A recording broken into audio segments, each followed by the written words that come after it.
Hey guys, Chris and Michael here from Boxing Brothers Online Coaching. Today we're going to run you through one of the many drills that we use to improve and maneuver our way off the ropes and keeping our opponent on the ropes.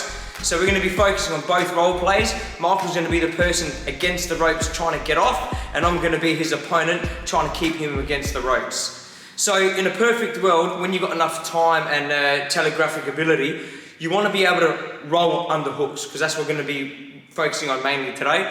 So if Michael's up against the ropes now and I throw a hook, if he's got enough time and enough kind of experience to be able to determine that I'm throwing that hook, ultimately he wants to roll underneath that hook. His second option is to duck underneath that hook, just go straight down if he doesn't have enough time to get that nice smooth roll on. The last resort and one of the most efficient is going to be the catch. So in this instance, throwing the hook and Michael just catching it on the guard. He hasn't had enough time to be able to determine that I'm throwing that hook, so rather than rolling or ducking, he's just going to catch it on the guard. And that's what we're going to focus on mainly today. We're going to be doing 2 varieties, and there's going to be 3 progressions per variety.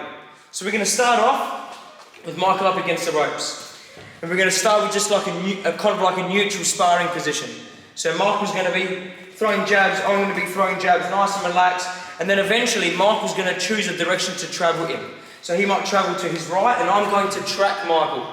I want to do the best I can to try to get ahead of him, okay? I don't want Michael to get too ahead of me, because then I'll be overreaching for the shot and putting myself in a vulnerable position where he can easily counter and just get out of there, okay? I want to be, first and foremost, prioritising my footwork. So as Michael goes across, I want to follow him with my feet, and then once I position myself, I want to throw that hook. If I'm struggling to throw that hook straight off the bat, I'm going to kind of slow him down with a straight punch and set up that hook first. So Michael will travel across, I'll track him, I'll throw it straight and then throw that hook. Michael, being the person travelling into that direction, wants to go into that direction anticipating the hook or the rip, in this case the hook. Okay? So from Michael's perspective, he's going to go that way almost knowing that I'm going to throw that hook. So as Michael travels, he anticipates it and he catches that hook. Likewise, travelling into the opposite direction. So the first progression of the drill is going to be Michael and I just nice and relaxed, coasting against the ropes. He's going to choose the direction to travel into. I'm going to track him and I'm going to throw that hook and he's going to catch it. Simple as that. Again, back into the centre, you're both coasting. Michael wants to try to mix it up as often as he possibly can, not getting into a pattern or a rhythm, and just mixing up left and right. Doing it nice and slowly at the beginning, and then as we both build up familiarity with the drill, he can start speeding it up and I can start putting a bit of heat on my punches.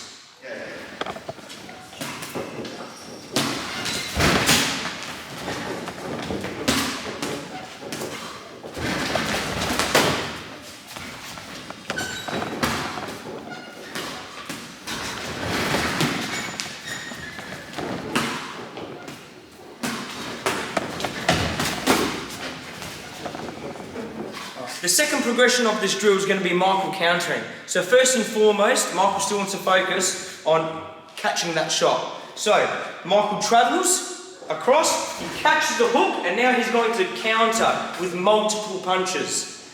Michael wants to mix up with which hand he leads his counter. So for example, if Michael goes across to his left and he catches my hook, he wants to lead the counter with the hand that he caught the shot with. The next time he goes across, he wants to also exercise his ability to catch the shot and lead the counter with the opposite hand. Okay? So catching and countering, leading with the opposite hand, catching and countering, leading with the same hand. Okay? They're both very, very beneficial, great tools to have in the shed. Okay? So again, we're going to be in front of each other, starting from that neutral position, nice and relaxed. You can be at a mid or short or close range, long range, sorry. Mix it up as much as you can.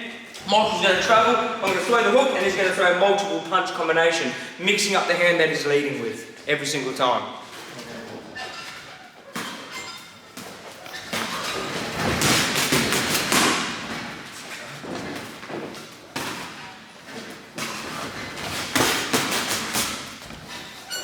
The third and final progression for this drill is going to be the following. Michael's going to be up against the ropes, again starting from that neutral boxing kind of sparring position. He's going to choose a position to travel into. He's going to travel into that position. He's going to catch the hook and he's going to counter. Notice when Michael counters, just like with the other progressions as well, he peels himself off the ropes so that he creates a little bit of distance between his back and the ropes. He's no longer under that pressure. Okay? So, anyway, going back to that third progression, he's going to travel into a direction, he's going to catch that shot, he's going to counter with multiple shots, and then from here, he's going to use that opportunity to exit. So go out and away from those ropes and try to achieve the center of the ring. Okay, so he's up against the ropes, he chooses a direction to travel into, he catches the hook, he throws his punches, he brings his hands back to the guard. Now, this is a really important part, really important. Can you see the position that Michael and I are in the ring now? If Michael were to catch the shot, counter, and then try to get out, moving to his right, where he's close to the next set of ropes, close to the corner, the likeliness of me being able to follow him up with shots and keep him there is very high. So Michael wants to be very aware as to what direction to exit into. So if he's caught that hook and he's countered, but, he's now going to want to pivot out into this direction because he's got more room to play with.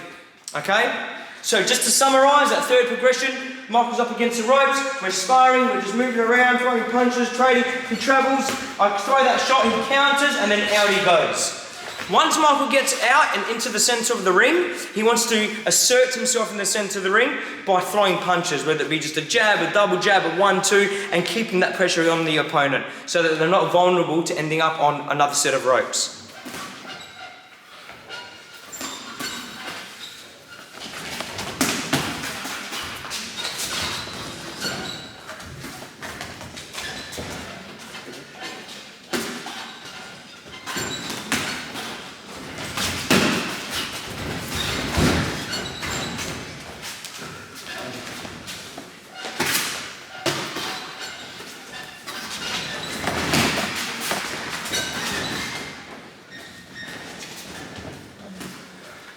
Alright guys, so the second variety, I'm not going to go through all of the progressions, is the exact same concept but with a body rip. So in this instance, Michael's up against the ropes, he's going to choose a direction to travel into, and I'm going to throw the rip. Now 9 times out of 10, whenever an opponent travels to the left or right quite distinctively, your opponent is either going to throw the hook or the rip. You can bet it. They may throw straights leading up to it, but the chances of Michael moving that way and then me bang, throwing that rip, or boom, throwing that hook into the direction that is travelling is going to be really high. So Michael's going to always travel to the left or right, anticipating the rip or the hook. Okay? And again, this time Michael's going to travel rather than protecting the head, he's going to drop and protect that body rip without compromising his guard to the head too much. Okay? It's keeping that chin down, dropping that elbow and protecting that body rip. Again, you will apply the same progressions to this concept as you did with the hooks. So you do a whole round of just catching, and then back to the centre, nice light sparring, moving across, catching, etc. Then you add the counter, then you add the escape and getting into the centre of the ring.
Thanks for watching this video guys, I hope you found it to be informative and educational. We'll see you next time.